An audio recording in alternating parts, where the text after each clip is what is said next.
Bienvenidos a este foro chat, agradecida por su presencia. Hoy hablaremos sobre cómo concientizar sobre el autismo. Es parte de nuestra labor como promotores de la salud mental, así que hablaremos sobre sus señales y formas de tratamiento de un modo general, con el fin de conocer esta temática y hacer campaña de concienciación. En nombre del Instituto y mi persona, la psicóloga Elizabeth Persad, con 31 años en el ejercicio de la profesión en el campo clínico y social, docencia e investigación, te damos la bienvenida. Para diagnosticar el trastorno del espectro autista, el abordaje debe ser temprano e intensivo con un equipo multidisciplinario. Debemos contar con un psicólogo clínico infantil, un neurólogo infantil, al igual que el pediatra, quienes van a diagnosticar según su área clínica. Hay estudios que indican que desde los 18 meses se puede hacer un diagnóstico, pero hay que vigilar el ciclo evolutivo. En el ciclo evolutivo podemos encontrar a bebés de 2 meses que balbucean, sonríen, a los 8 meses ya gatean, se ve que son curiosos. Sin embargo, uno observa en la alimentación y van a reportar reflujo, náusea o vómito con rechazo a ciertos alimentos. Este puede ser un indicador a consultar con el médico tratante. O cuando son menores de 2 años, que son muy tranquilos, que se quedan en su cuna por mucho tiempo sin demandar atención, que cuando los carga la progenitora no la mira, no sonríe. Cuando ya tienen 7 u 8 meses no atienden por su nombre, no responden al nombre, hay demoras en la adquisición de palabras o comienzan, por ejemplo, a decir sus primeras palabras, mamá, papá, vamos, agua, pero puede ser que luego de un tiempo dejan de hablar. Esto quiere decir que puede estar existiendo una regresión lingüística, ¿no? O ya en nivel escolar, ellos hablan con ecolalia, es decir, ellos repiten palabras, ¿no? Por ejemplo, papá, papá, papá, papá, tipo eco, ¿no? O hay algunos que verbalizan frases una y otra vez de comerciales de televisión, de radio o TikTok de forma idéntica y exacta. Puede haber también una prosodia particular del lenguaje, donde el lenguaje es muchas veces monótono o mecánico, como si fuera un robot, ¿no? Muchos progenitores justifican, pues dicen que el niño está expuesto a las redes sociales, a comiquitas, y por ello hablan así porque imitan a estas comiquitas, ¿no? También se puede hacer uso de un lenguaje instrumental, es decir, cuando los niños no hablan, sino que simplemente señalan los objetos que desean. Se pueden observar señales como aislamiento, no termina de comunicarse con gestos, con palabras, no interactúa con niños de su edad u otras personas, y esto lo ven los papás en las reuniones familiares o en las fiestas. También los padres pueden verbalizar que su niño rechaza abrazos y besos. En algunos casos los niños no sienten dolor, se golpean contra las paredes o el piso y se va a observar autolesión o conductas abruptas de agresividad. Además dicen que el niño le llama la atención mirar con mucho detenimiento objetos que giran. Puede ser el ventilador que cuelga del techo, las ruedas de los carros, muestran que nada parece interesarle, ¿no? En algunos casos, los niños pueden repetir un patrón de juego, por ejemplo, ordenar objetos en fila o por colores, y en este juego ellos pueden pasar horas en esa labor. Lo esperado es que cuando un niño juega, un niño es desordenado y no meticuloso, como en este caso, donde ellos ordenan por colores y apilan objetos. Uno de los indicadores presentes en el trastorno del espectro autista es la percepción fragmentada. Esta consiste en procesar por partes sin tener en cuenta el todo en un objeto, imagen o persona. Entonces se reporta cuando alguien puede ver una muchedumbre de gente, ellos dicen, bueno, yo lo que veo es un brazo o una cara o un ojo, ¿no? No puedo ver lo que ven el resto. Cuando un niño, una niña con autismo va a percibir las cosas por parte, necesita un tiempo para poderse adaptar a los diferentes entornos, ya que no se siente seguro, y esta percepción requiere de tiempo, ¿no? Que ellos puedan percibir el todo requiere de un tiempo. Entonces nosotros vamos a ver niños de 4 a 5 años que también no van a usar el juego simbólico. Esto significa que para hacer un juego simbólico, un niño toma un carrito, lo hace rodar, trata de imitar los sonidos de un carro, o una niña toma una muñeca como a una bebé, le da tetero, ¿no? Es lo esperado, lo que espera, no es la imitación, ¿no? Y esto se conoce como juego simbólico, la capacidad del niño de imitar situaciones de la vida real, porque de esa forma él aprende a socializar, relaciona situaciones de su vida donde va a imitar escenas de la vida y la va a reproducir en un rol particular, ¿ya? En el caso de los niños con TEA no hay integración. Ellos pueden tomar la muñeca, pero no hay un después. Ellos pueden tomar un carrito y buscar otros carritos para simplemente hacer la fila, pero no hacer todo el ejercicio simbólico, todo lo que requiere esa parte de escena de vida, ¿no? Que los niños van a replicar mediante el juego. Vemos también en niños y adolescentes que va a destacar la dificultad o la incapacidad para identificar las emociones. Entonces, aquí van a haber deficiencias en la comprensión y el uso de gestos, llegando incluso hasta una falta total de expresión facial y de interpretar la comunicación no verbal, por cuya razón muchos individuos con trastorno del espectro autista son tildados de fríos o rudos. Hay que entender en este caso que ellos tienen dificultades para interpretar y racionalizar nuestras expresiones faciales. Por tanto, para ponernos en lugar de ellos es necesario, porque está en ellos una disfunción primaria, es decir, sus circuitos neuronales, que son las llamadas neuronas espejos, que son células especiales de nuestro cerebro, que nos permiten vincular desde el punto de vista mental y emocional para poder entender una situación simple, que es la expresión facial, en ellos no se da, ¿no? Entonces, ellos tienen dificultad para poder dar un feedback acerca de lo que ellos están viendo, y simplemente pues no lo hacen. O si hacemos, por ejemplo, frases como fulanito, me dejaste con la boca abierta, ellos van a verbalizar, pero es que yo no te veo con la boca abierta, ¿ya? El sentido de ellos de entender la ironía, el sarcasmo o comprender chistes de doble sentido no lo procesan, sino que lo procesan es de forma literal. También vamos a ver los patrones restrictivos y repetitivos del comportamiento o los intereses. Esto puede manifestarse en su insistencia en repetir las mismas actividades de forma monótona, con una excesiva inflexibilidad de las rutinas o patrones. ¿Ok? Entonces aquí vamos a ver, por ejemplo, un chico que se viste de la misma manera diariamente, que come los mismos alimentos y que no acepta, por ejemplo, diversas texturas o colores en la comida. Es decir, va a haber un apego y va a haber interés obsesivo hacia cierto tipo de actividades de rutina.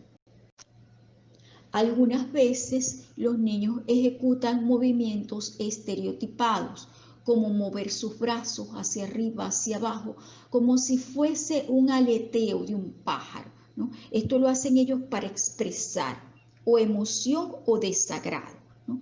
También puede haber o observarse un balanceo sobre su cuerpo, y esto nosotros lo llamamos como que es un comportamiento de autorregulación o de autoconsuelo.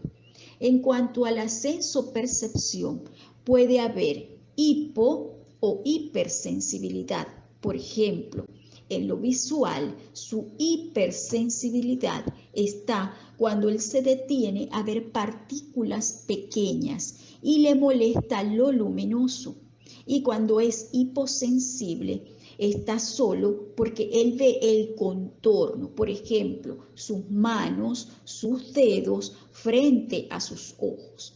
Puede ser hipersensible a ruidos cuando le molestan los ruidos fuertes, por ejemplo, la secadora del cabello, licuadora, taladro o el globo que se revienta.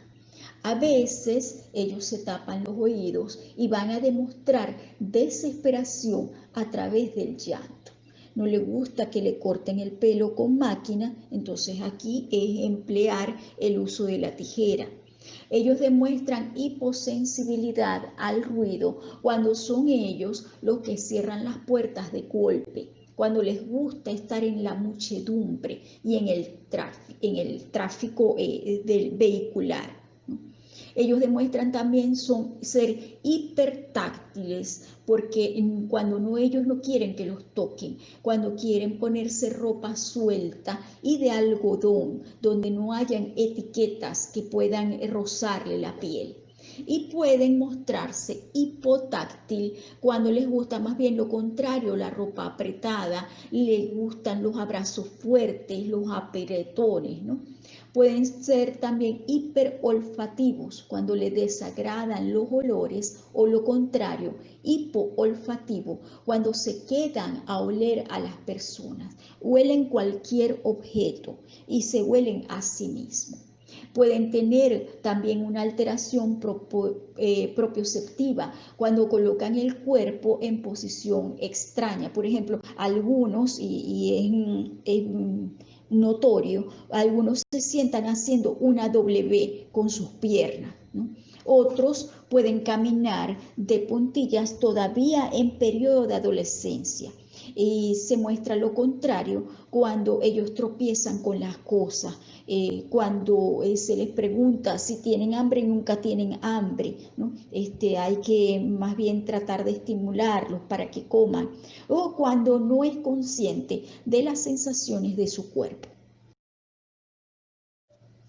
Bien, ahora la pregunta viene para los papás, cuando ellos preguntan: ¿y ahora qué hago? ¿Qué voy a hacer?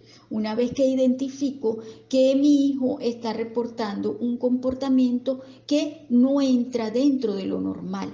Lo primero es: papá, mamá, cuidador deben entender que trastorno de espectro autista no es una enfermedad y por tanto no existe un medicamento o una terapia milagrosa. Es una condición, lo cual cuando se identifica, el individuo puede adecuarse al medio ambiente brindándole las herramientas que él necesita para su adaptación. Lo primero que debemos hacer entonces es llevarlo a un psicólogo clínico infantil, quien va a hacer el diagnóstico. El primer paso para el diagnóstico es medir el coeficiente de inteligencia o el coeficiente intelectual. Aquí se van a evaluar las capacidades lógicos, matemáticas y lingüísticas. ¿Okay? Entonces, además de evaluar este coeficiente intelectual, se va a observar y se van a interpretar las formas de actuación del niño en cuanto a la parte de sociabilidad y los estímulos sensoriales.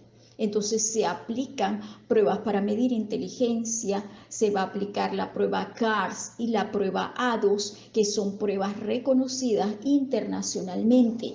Ellas van a medir la percepción del sujeto, el intercambio social en las actividades destinadas y en el lenguaje por edad cronológica. Son escalas de observación para diagnóstico del autismo. Es decir, ¿Qué va a hacer el psicólogo? Hace una evaluación específica de los síntomas del autismo con pruebas reconocidas internacionalmente para poder evaluar inteligencia, evaluar el cribado del lenguaje y evaluar la conducta adaptativa. Y luego se va a abordar desde un perfil difásico, es decir, cuáles son sus áreas de funcionamiento y cuáles son las áreas débiles.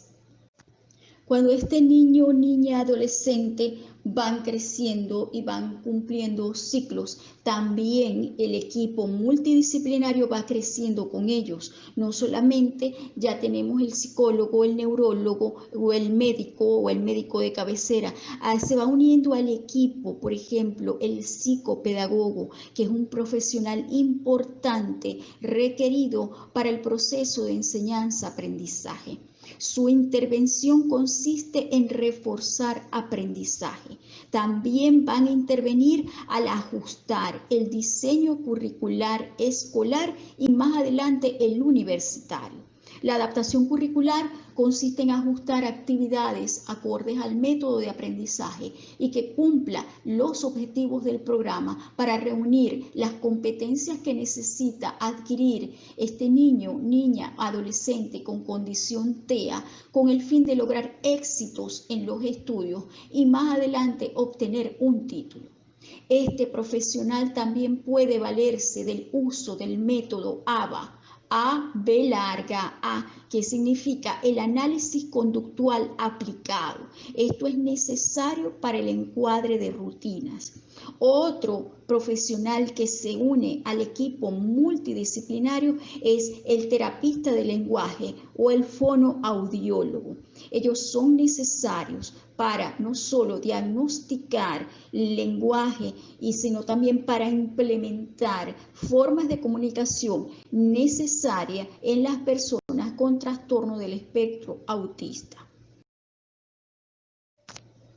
Luego se va a trabajar con padres y cuidadores en reconocer al otro como el yo. ¿Okay? Esto es primordial, así como el respeto al ser, a los tiempos de espera con compasión y confianza, dado que es un proceso de desarrollo que no va a ocurrir de la misma forma que en otros niños de su edad o en otros adolescentes de su edad.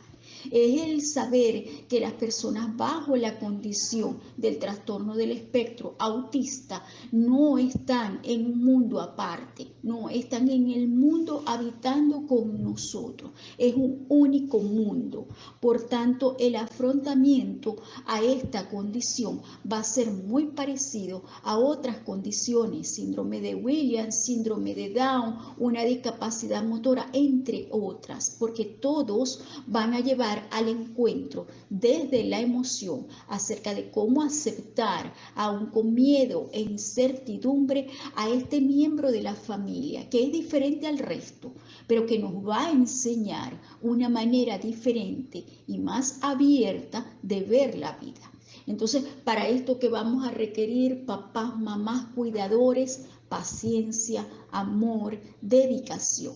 Es necesario afrontar la situación real, haciendo tareas que irrumpen una dinámica familiar establecida. Vamos a incluir a este niño en espacios de convivencia, como actividad escolar, terapia ocupacional, lenguaje, psicomotricidad. ¿De la mano de quién? De expertos en cada área. Es primordial valerse y apoyarse en el grupo familiar completo, porque esto va a permitir a llevar mejor esta condición en el hogar, así como tomar decisiones y distribuir tareas entre los miembros de la familia para hacerlos partícipes y abrir paso a la convivencia. Pues el desarrollo de este niño, de este adolescente, va a estar marcado por cambios, por nuevas dificultades, por retos, por aciertos, por desaciertos, y es necesario apoyarse en especialistas y en la familia. Los padres son quienes mejor conocen a la persona con TEA, así que se deben antelar a posibles comportamientos ante nuevas situaciones. Por ejemplo, si su niño es sensible al ruido, busca unos aisladores de sonido. Así si lo invitan a una fiesta o a un partido de fútbol o tú lo quieres llevar con la familia a ciertas reuniones, lo vas a llevar con los aisladores para incluirlo a nivel social. Él va a compartir esa aventura de la socialización y va a estar alejado del ruido que le molesta. El trabajo que he desempeñado como psicólogo en el área de discapacidad ha sido en instituciones como ICANE, Fundación Ann Sullivan, Aula Especial del Sistema de Orquestas de Venezuela, Núcleo Zulia, FUNPAR y APRASUL. Así que no dejo de sorprenderme y admirar el trabajo de los padres y cuidadores, quienes diariamente trabajan por el desarrollo de sus hijos bajo condición TEA, a veces temerosos, otras veces frustrados, otras triunfantes. Así que ánimo, mami, papi, eres el ángel que tu hijo escogió. En nombre de sus hijos, gracias por estar.